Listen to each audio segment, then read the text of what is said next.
Hello guys, my name is Matthew, and in today's video I'm going to show you how you can create your own channel on your Discord server while using Discord app on your mobile phone. At the moment I'm using iPhone, but it's completely doable and fine on any other devices. Well, first of all, we want to go to the top left side and pick ourselves a server. Then we want to create a channel on. You have to be administrator to do so. So first of all, we want to go to the top right where the name of the server is. There are three dots. We want to press on those three dots. And we want to go to the middle of our screen to create a channel.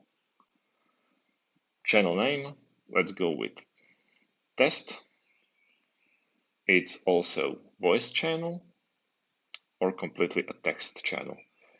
It's up to you. Voice channel, you can just stream or you can have an audio conversation with your friends. Let's go with the ordinary text channel.